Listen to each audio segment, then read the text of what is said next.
शांताकारं भुजगशयनं पद्मनाभं सुरेशं विश्वाधारं गगनसदृशं मेघवर्णं शुभांगं लक्ष्मीकान्तं कमलनयनं योगभिर्ध्यानगम्यं वंदे विष्णुं भवभयहरं सर्वलोकैकनाथं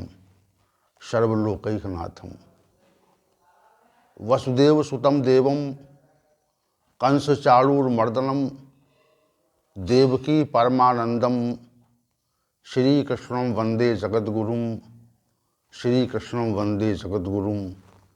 कृष्णाय वासुदेवाय हरे परमात्मने प्रणतक्लेशनाशाय गोविंदाय नमो नमः। हम सभी आज पुनः भगवद गीता के इस विशेष ज्ञान सत्र में भगवान श्री हरि की कृपा से उपस्थित हैं और भगवान श्री हरि भी हमारे मध्य विराजमान हैं। हम उनकी कृपा के आंचल में, कृपा की गोद में बैठकर प्रतिदिन भगवद गीता ज्ञान पर चर्चा करते हैं और ये चर्चा नियमित रूप से चल रही है। यह उनकी अदृश्य कृपा का परिणाम है। तो हम सभी संपूर्ण गीता प्रवचन की श्रृंखला के निर्माण के लिए इस विशिष्ट गीता ज्ञान का आयोजन कर रहे हैं और ये प्रसन्नता का विषय है, क्योंकि यह श्रृंखला संपूर्ण मानव जाति के लिए उपयोगी होगी। भगवान के वचनों का, उनके ज्ञान का प्रचार प्रसार हो सकेगा, ऐसी हमारी आकांक्षा और अपेक्षा है। सभी को भगवान गोविंद की ओर से आशीर्वचन और मेरी ओर से कोटि साधुवादन। हम सभी ने अध्याय संख्या 14 के श्लोक संख्या 15 पर कल की चर्चा को विराम दिया था। अध्याय संख्या 14 श्लोक संख्या 15 के पूर्वार्ध भाग पर कल की चर्चा समाप्त हुई थी, इसलिए आज की जो चर्चा है वह श्लोक संख्या 15 के उत्तरार्ध भाग पर केंद्रित रहेगी। श्री भगवान ने कहा, रजसि प्रलयम गत्वा कर्म संगिषु जायते। हे अर्जुन, यदि मनुष्य के अंदर रजोगुण की वृद्धि हो जाए और रजोगुण की वृद्धि होने पर उसकी मृत्यु हो जाए, श्री भगवान कहते हैं वह कर्मों की कर्म संगिषु जायते, कर्मों की आसक्ति वाले मनुष्यों में जन्म ले लेता है। ये श्री भगवान ने कहा था कल। आज जो विषय है वह ये है कि तमोगुण की वृद्धि हो जाए, मनुष्य में तमोगुण की वृद्धि हो जाए और उसकी मृत्यु हो जाए तो उसको मूढ़ योनियों में जन्म लेना पड़ता है।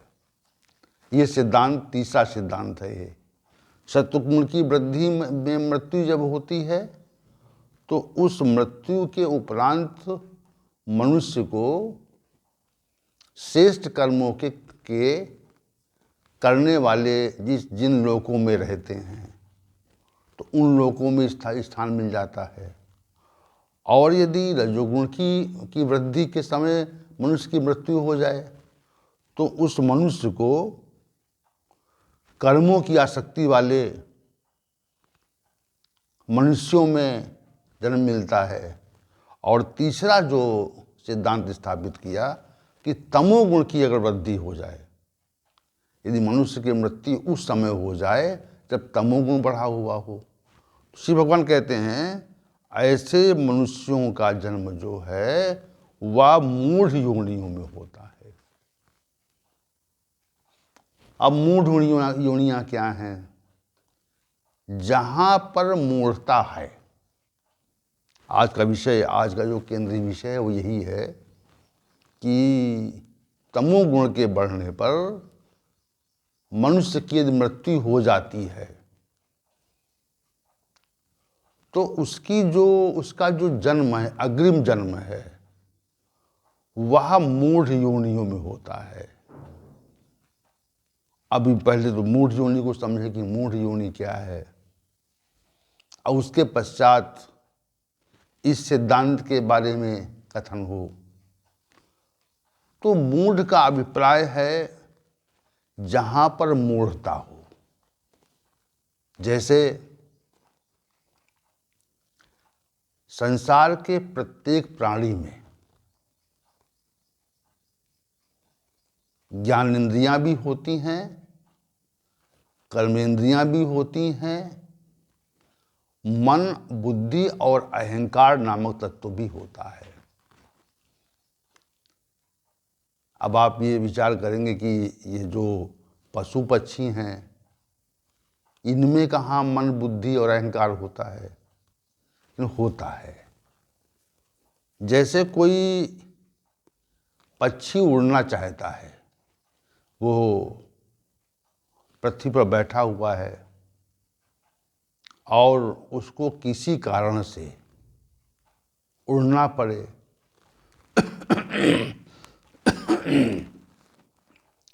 तो पहले उड़ने का विचार आता है कि उड़ना है। तो ये विचार जो पक्षी के अंदर आया है, वो विचार मन के कारण आया है कि मन नाम तत्व उसके अंदर है, और जो उस मन में आए हुए विचार का जो निर्धारण या निश्चय है वह बुद्धि के द्वारा होता है। तो उड़ने का विचार आया और उस विचार को क्रियान्वित करने के लिए उसमें जो बुद्धि नामक तत्व था, उस बुद्धि नामक तत्व ने उसको आदेशित किया कि उड़िए। तो उसने पृथ्वी पर बैठे बैठे अपने पंख फड़फड़ाए और वो आकाश में उड़ गया। ठीक है? तो इसका मतलब मन भी था उसके अंदर और बुद्धि भी थी, दोनों चीजें थी।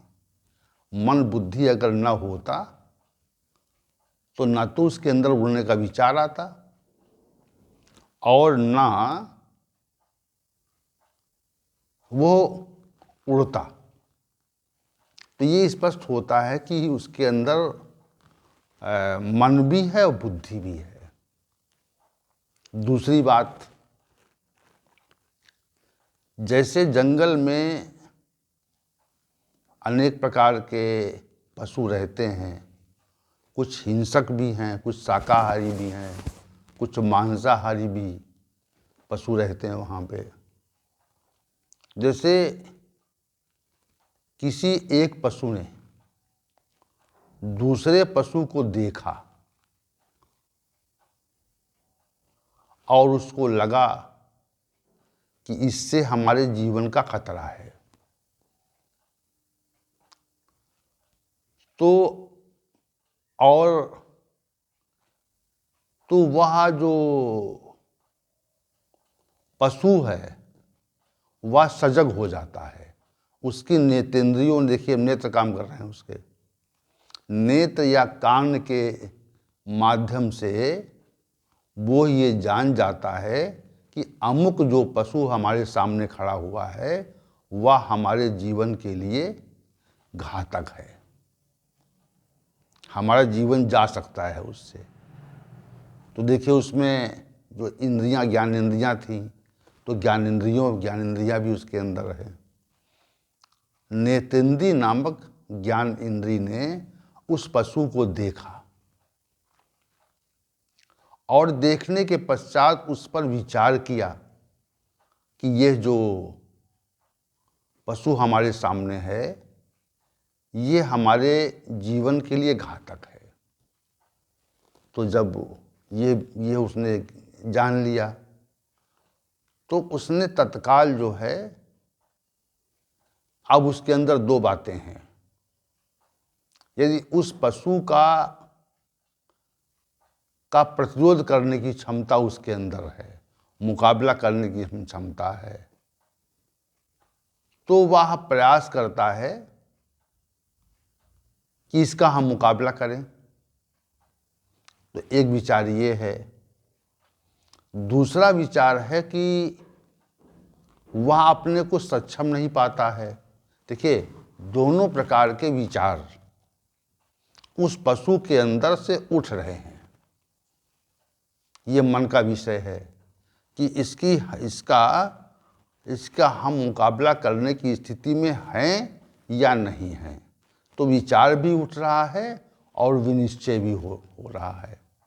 विचार भी उठ रहा है और उसका निश्चय भी हो रहा है। मन बुद्धि दोनों कार्य कर रहे हैं। यदि मुकाबला करने या उसका प्रतिरोध करने की क्षमता उस पशु के अंदर है, यानी ये विचार उठा कि इस पशु का मुकाबला हम कर सकते हैं, तो इसका विनिश्चय हुआ और वह विनिश्चय बुद्धि नामक तत्व के द्वारा हुआ। तो बुद्धि ने कहा कि इसका मुकाबला किया जाए और वैसी क्रियाशीलता आरंभ हो जाती है। इसका मतलब मन भी उसके अंदर है और बुद्धि भी है। तीसरी बात, जैसे जो शेर इत्यादि पशु हैं, चीता हैं, तो ये अपने शिकार को देखते हैं। देखिए, मूढ़ जोनी की बात हो रही है, पशु पक्षी की बात हो रही, तो अपने शिकार को देखते हैं ये और उसको घात लगाकर पकड़ना चाहते हैं। अब देखिए, उनका मन बुद्धि कार्य कर रहा है। उसमें जो मन और बुद्धि नामक तत्व है वह क्रियाशील हो गया। कैसे इस पर आक्रमण करना है और वो भाग न जाए, इसके लिए क्या कार्य योजना बनानी है, कैसे ये हमारे चंगुल से निकल न जाए, इसके बारे में विचार करना है और फिर उस विचार को क्रियान्वित भी करना है। क्या करना है? उस विचार को क्रियान्वित भी करना है। तो अब विचार बना। विचार बनने के बाद में उसका विनिश्चय आरंभ हो जाता है। विचार के बाद में उसका विनिश्चय आरंभ हो जाता है और विनिश्चय के उपरांत क्रियाशीलता आरंभ हो जाती है। तो पशु के अंदर जो है यह विचार है कि जैसे 3-4 शेर हैं, वह अपने शिकार को पकड़ने के लिए एक कार्य योजना बनाते हैं। है दूर दूर, लेकिन उनमें मन और बुद्धि नामक तत्व है। तो उसको पकड़ने के लिए एक योजना बनाते हैं कि कैसे उसको घेरा जाए और कैसे उस पर आक्रमण किया जाए। और उसी कार्य योजना के अधीन वो लोग कार्य करते हैं। कानून का कार्य आरंभ हो गया। तो कार्य आरंभ होने के पश्चात ये संपूर्ण जो कार्य है वह मन बुद्धि के सहयोग से ही होता है, ऐसे नहीं होता। इसका मतलब मन भी उसके अंदर है और बुद्धि भी है। अब तीसरी बात, जैसे हम किसी पशु को मारना चाहें, जैसे वर्तमान समय में या पहले भी मांसाहारी मनुष्य पशुओं को मारकर उनका मांस खाते हैं, यही बात तो है। तो वो पशु जान जाता है, उस पे कोई हमला नहीं हुआ, उसको मारा नहीं गया अभी, जब मारे जाने का समय उपस्थित हो रहा है तो वो पशु जान जाता है कि हम पे हमको मारने का प्रयास होगा।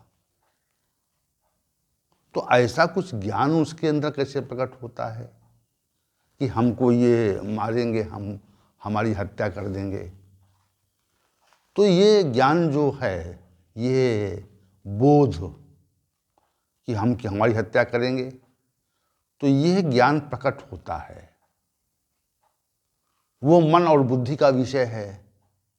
तो ज्ञान जब प्रकट हुआ तो उसी के अनुसार वह अपनी प्राण रक्षा का प्रयास करता है। ये अंतिम बात है। वह उसी के अनुसार वह अपनी प्राण रक्षा का प्रयत्न करता है। तो उसके अंदर मन भी है और बुद्धि भी है, जिसको श्री भगवान यहाँ पर कहते हैं मूढ़ योनि।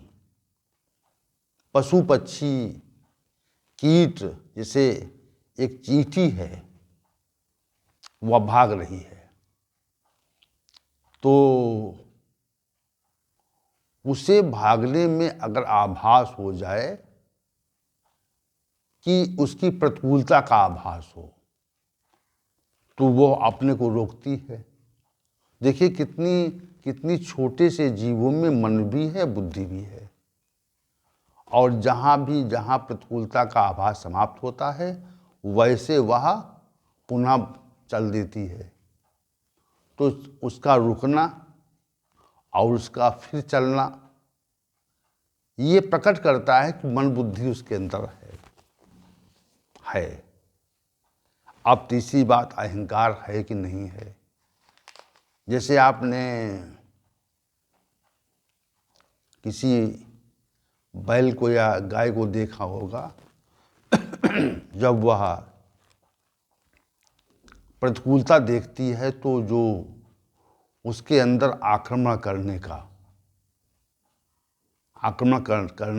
करते समय विशेष स्थिति उत्पन्न हो जाती है, तो वो उसका शरीर फूल जाता है और आक्रमण की मुद्रा में आ जाता है। तो वह पशु जब आक्रमण की मुद्रा में आता है तो अहंकार नामक तत्व प्रभावी हो जाता है। तो मन भी है, बुद्धि भी है, अहंकार भी है, तीनों तत्व हैं। परंतु इसको मूढ़ क्यों कहते हैं कि मूर्ख हैं वो।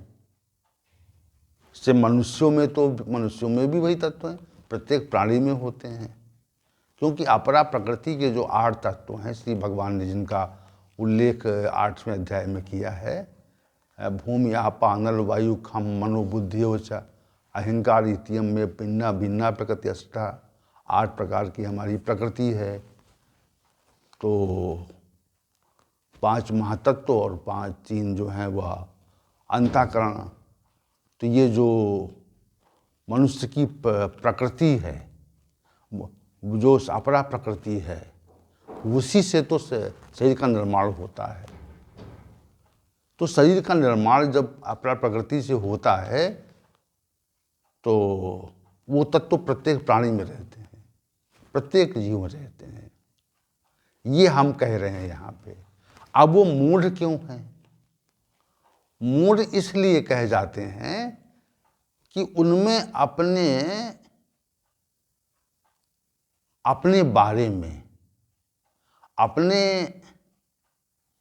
विकास के बारे में सोचने का उनके अंदर उनकी स्थिति नहीं होती। जैसा मनुष्य सोचता है कि हमको अच्छे से रहना है, समय से उठना है, समय से स्नान करना है, स्वच्छ वस्त्र पहनने हैं और अमुक अमुक स्थान पर जाना है, किसमें हमारा हित है, किसमें अहित है, और विचार बढ़ता है तो बंधन क्या है, मोक्ष क्या है, हम यहाँ पर क्यों आए हैं। इस प्रकार के जो विचार हैं, इस प्रकार के जो विचार हैं, इस विषय के जो विचार हैं, उनमें केवल मनुष्य ही सक्षम है, शेष पशु पक्षी सक्षम नहीं है। इसलिए उनको मूढ़ या मूर्ख कहा जाता है कि उनमें कोई लज्जाशीलता नहीं है और उनमें ये विचार करने की शक्ति नहीं भगवान ने दी है कि वह अपने उत्थान के विषय में विचार कर सकें। मनुष्य ने संसार में कितना विकास कर लिया है और वह निरंतर विकास करने की ओर क्रियाशील है। अनेक प्रकार के विज्ञान का उसने विकास कर लिया। अपने जीवन को जो है वह बहुत ही विलासतापूर्ण बना लिया। और ये भी विचार कर सकता है वह मनुष्य कि हमको कैसे ज्ञान प्राप्त होगा, कैसे हमको सांसारिक वस्तुएं प्राप्त होंगी, कैसी चीज़ें उपलब्ध होंगी और उपलब्ध होने के पश्चात उनका हम उपभोग कैसे करेंगे। जैसे पशु के अंदर ये ज्ञान नहीं है कि हमें रोग क्या होगा है और रोग के पश्चात उसकी औषधि क्या है, कैसे हम निरोगी हो पाएंगे। मनुष्यों ने ये है खोज कर ली कि हमें हमारे शरीर में कोई लक्षण प्रतिकूल प्रतीत होता है तो उस लक्षण के या कोई रोग प्रकट होता है तो उस प्रकट रोग की औषधि क्या है और उस औषधि कहाँ मिलेगी, किस मात्रा में हमको उसका अनुपान करना है, ग्रहण करना है, लेना है। और वहाँ हम जब उस औषधि के सेवन से निरोगी हो जाएंगे तो हम उसका लक्षण क्या होगा। ये सब बातें जो संसार की बातें हैं, संसार विषयक जो प्रसंग हैं, और इसी प्रसंग के चलते अनेक असंख्य ग्रंथ लिखे गए। मानव क्यों मूढ़ नहीं है। एक सीमा तक तो मूढ़ तब होता है जब उसमें तमोगुण की मात्रा बढ़ जाती है, तो श्री भगवान कहते हैं मूढ़ हो गया वो। उसे कर्तव्य का बोध नहीं रहा, वह अकर्तव्य को ही कर्तव्य मान लेता है, वह अधर्म को ही धर्म मान लेता है, तो मूढ़ता उसके अंदर उत्पन्न हो जाती है। यही मूढ़ता पशुओं में होती है। तो जो मूढ़ शब्द है जिसको हम व्याख्यापित करना चाह रहे हैं, मूढ़ योनिषु जायते, मूढ़ योनि में उत्पन्न होता है। तो मूढ़ कौन है, मूढ़ योनियाँ क्या हैं। मूढ़ योनियाँ वह हैं जिनमें अपने विकास के संबंध में, अपने हित के संबंध में विचार करने की, उसको क्रियान्वित करने की क्षमता नहीं है, उनको मूढ़ कहते हैं। मनुष्यों में भी मूढ़ हुए लोग होते हैं जो अकर्तव्य को कर्तव्य मान के क्रियाशील होते हैं, या अधर्म को धर्म मानकर उसको क्रियान्वित करते हैं, हिंसा को उचित ठहराने का प्रयास करते हैं, किसी का हित करना, किसी के स्वामित्व की वस्तुओं को छीनना, किसी से दुर्व्यवहार करना, इसको उचित मानते हैं वो लोग। तो ऐसे व्यक्तियों को मूढ़ कहा जाता है, ऐसे व्यक्तियों को मूढ़ कहा जाता है। लेकिन यहाँ पर जो मूढ़ का अभिप्राय कि मूढ़ योनिषु जायते, अगर मनुष्य के अंदर तमोगुण नामक वृत्ति बढ़ जाए, समझते रहिएगा, अगर मनुष्य के अंदर तमोगुण बढ़ जाएगा और उसकी मृत्यु हो जाएगी, तो श्री भगवान ने यह सिद्धांत स्थापित किया कि उसका जो अगला जन्म होगा वो पशु पक्षी कीट इत्यादि में हो जाएगा, ये निश्चित है। इस सिद्धांत ये चूंकि अव्यक्त विषय है,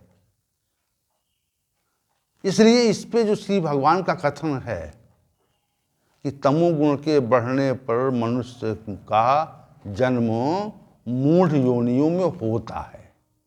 कहाँ होता है? मूढ़ योनियों में होता है। तो इस सिद्धांत को हमको मानना पड़ता है, इतनी सी बात है। इस सिद्धांत जो श्री भगवान ने सिद्धांत स्थापित किया है, उस सिद्धांत को हमको मानना पड़ता है। क्यों मानना पड़ता है? क्योंकि हम सिद्धांत मानने के लिए बाध्य हैं। अव्यक्त विषयक जो सिद्धांत है, जिसकी स्थापना श्री भगवान करना चाह रहे हैं, तीनों जो हैं वह प्रत्यक्ष नहीं है, अप्रत्यक्ष हैं, और अप्रत्यक्ष होते हुए हमको उनको मानना पड़ता है। तो यहाँ पर जो श्लोक संख्या 15 का जो उत्तरार्ध भाग है, इसमें श्री भगवान ने कहा कि अगर तमोगुण बढ़ जाए तो उसका जो जन्म होता है वह मूढ़ योनि में होता है। उसे अग्रिम जन्म में पशु पक्षी कीट बनना ही है, इसमें कोई दो मत नहीं है, एक सिद्धांत है। तो हम अपना भला चाहते हैं तो तमोगुणी स्वभाव, तमोगुण जिससे बढ़े, तमोगुण जिससे बढ़े वैसे कार्य हमको कदापि नहीं करना चाहिए, और हम करेंगे तो मूढ़ योनियों में निश्चित रूप से हम जन्म ग्रहण कर लेंगे, इसमें कोई भी दो मत नहीं है। तो आप सभी क्या इस जन्म के उपरांत पशु पक्षी कीट बनना चाहते हैं? तो आप कहेंगे नहीं। हर व्यक्ति का यही उत्तर होगा कि हम अगले जन्म में कम से कम पशु पक्षी और कीट तो नहीं बनना चाहते हैं। तो नहीं बनना चाहते हैं अगर, तो श्री भगवान के द्वारा जो इस सिद्धांत की स्थापना हुई है उस सिद्धांत को हमें मानना चाहिए और अपनी दृष्टि में रखना चाहिए कि हमको नहीं बनना है भाई, हमको पशु पक्षी की नहीं बनना है। तो नहीं बनना है तो आपके अंदर जो तमोगुण की वृद्धि वाली बात है, वह तमोगुण की जो वृद्धि है और उसको हमको रोकना पड़ेगा, जिससे तमोगुण ना बढ़ जाए। तमोगुण बढ़ता है तो क्या, जब बुखार बढ़ता है तो क्या क्या प्रभाव शरीर पड़ता है, तो तापमान बढ़ जाता है। वैसे ही तमोगुण बढ़ा हुआ है, इसको वृत्ति से हम समझ सकते हैं कि वृत्ति, कौन सी वृत्तियां उत्पन्न हो गई हैं। तो क्रोध उत्पन्न हो गया है तो मानिए तमोगुण बढ़ा हुआ है। लोभ पैदा हो जाए तो मानिए तमोगुण बढ़ा हुआ है। झूठ बोलना आ जाए अगर तो मानिए तमोगुण बढ़ा हुआ है। हिंसा की वृत्ति पैदा हो जाए तो मानिए तमोगुण बढ़ा हुआ है। याचना पैदा हो जाए तो मानिए तमोगुण बढ़ा हुआ है। पाखंड आ जाए तो मानिए तमोगुण बढ़ा हुआ है। अनावश्यक श्रम आ जाए तो मानिए तमोगुण बढ़ा हुआ है। कलह उत्पन्न हो जाए तो मानिए तमोगुण बढ़ा हुआ है। शोक उत्पन्न हो जाए तो मानिए तमोगुण बढ़ा हुआ है। और मोह विशेष रूप से प्रकट हो जाए तो मानना चाहिए तमोगुण बढ़ा हुआ है। अकर्मण्यता आ जाए तो मानिए तमोगुण बढ़ा हुआ है। अनावश्यक प्रमाद, आलस्य और निद्रा प्रकट हो जाए तो मानना चाहिए तमोगुण बढ़ा हुआ है। और ऐसी वृत्तियों के बढ़ने पर मनुष्य की मृत्यु होती है। तो श्री भगवान ने कहा मूढ़ योनिषु जायते, स्पष्ट कर दिया श्री भगवान ने, कहा कि परिणस तमसी मूढ़ योनिषु जायते। तो मूढ़ता पूर्व मानी पशु पक्षी कीट योनियों में उसका जन्म होता है। जो ये वनस्पतियां हैं इसको भी विद्वानों ने मूढ़ योनि माना है, इसमें भी जन्म हो सकता है। तो ये चूँकि अव्यक्त विषयक बात है, इसमें चर्चा क्या करना है, इतना समझना है। श्री भगवान ने जो सिद्धांत स्थापित किया है उसमें हमको इतना मानना है कि तमोगुण बढ़ जाने पर मूढ़ योनियों में जन्म होता है, निश्चित होता है। ये निश्चित सिद्धांत है, इसमें कोई दो मत नहीं है। इसलिए श्री भगवान के द्वारा श्लोक संख्या 15 में जो 2 सिद्धांत स्थापित किए गए, रजोगुण के बढ़ने पर कर्मों की आसक्ति में जन्म होगा मृत्यु पर, और तमोगुण में वृद्धि पर मनुष्य की मृत्यु हो जाए तो उसे कीट पशु वनस्पति बनना ही है, इसमें कोई रोक नहीं सकता। यह व्यवस्था है। तो हमें सबको रजोगुण का भी शमन करना है, तमोगुण का भी शमन करना है। यही इन 2 श्लोकों का सार है, और सत्वगुण बढ़ाना है। तो आइए आज के सत्र को समाप्त करते हैं, और कल के सत्र के आमंत्रण के साथ आज की वाणी को विराम। ओम सहनावतु सहनौ भुनक्तु सह वीर्यं कर्वावहै तेजस्विनावधीतमस्तु मा विद्विषावहै। ओम शांति ही शांति ही शांति ही।